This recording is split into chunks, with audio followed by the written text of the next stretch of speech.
Teman kerja yang toksik atau merugikan dapat memiliki ciri-ciri tertentu yang memengaruhi lingkungan kerja dan kesejahteraan tim. Ciri-ciri teman kerja toksik harus diwaspadai agar kamu tidak mudah dimanfaatkan di tempat kerja. Pasalnya, kebaikanmu disalahgunakan oleh teman kerja toksik yang memiliki sikap manipulatif dan tidak punya etika. Ada beberapa ciri umum teman kerja toksik yang bisa kamu kenali agar tidak menjadi korbannya. Merangkum dari berbagai sumber, berikut ulasannya. Ciri-ciri teman kerja yang toksik. 1. Negatif berlebihan. Teman kerja toksik cenderung membawa energi negatif ke dalam tim. Fokus pada hal-hal buruk atau masalah tanpa memberikan solusi yang konstruktif adalah ciri teman kerja toksik yang harus diwaspadai. 2. Sering membandingkan dan bersaing. Selalu membandingkan diri mereka dengan rekan kerja dan merasa perlu untuk selalu bersaing adalah ciri teman kerja toksik yang harus diwaspadai. Bahkan, teman kerja toksik kerap bersaing dalam hal-hal yang seharusnya bersifat kolaboratif.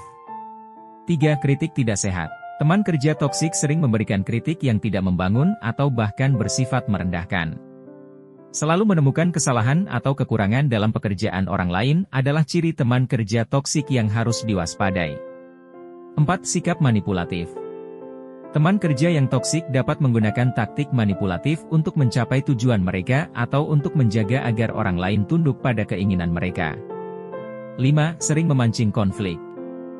Teman kerja toksik sering memancing konflik, menciptakan ketegangan dan suasana kerja yang tidak nyaman.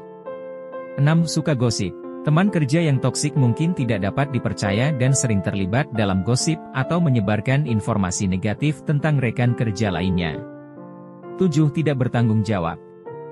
Teman kerja toksik mungkin tidak bertanggung jawab atas pekerjaan mereka, menyalahkan orang lain atau situasi eksternal ketika terjadi kesalahan. 8. Tidak peduli terhadap kesejahteraan orang lain. Teman kerja yang toksik cenderung tidak peduli terhadap kesejahteraan emosional atau profesional rekan kerja dan lebih fokus pada kepentingan pribadi mereka sendiri. 9. Merampas pencapaian orang lain. Teman kerja toksik dapat mencuri kredit atau merampas pencapaian orang lain, tidak memberikan pengakuan yang pantas. 10. Jadi penyebab stres. Interaksi dengan teman kerja toksik dapat menyebabkan tingkat stres yang tinggi dan mengganggu keseimbangan kehidupan kerja dan pribadi. 11. Tidak bisa menerima kritik. Teman kerja yang toksik mungkin tidak bisa menerima kritik dan merespon dengan defensif atau bahkan agresif. 12. Tidak menjunjung etika kerja. Teman kerja toksik dapat melanggar etika kerja, seperti menyalahgunakan kepercayaan, menipu, atau melakukan tindakan tidak etis lainnya. Jika Updaters merasa memiliki teman kerja toksik, penting untuk mencari cara untuk menangani situasi tersebut. Cara menghadapi teman kerja toksik ini bisa melibatkan berbicara secara terbuka, mencari dukungan dari atasan atau sumber daya manusia, atau bahkan mempertimbangkan pilihan lain jika situasinya tidak dapat diatasi dengan baik. Toxicity di tempat kerja dapat memiliki dampak negatif pada produktivitas, kesejahteraan, dan budaya organisasi secara keseluruhan. Terima kasih telah menonton video ini, sampai jumpa di video berikutnya.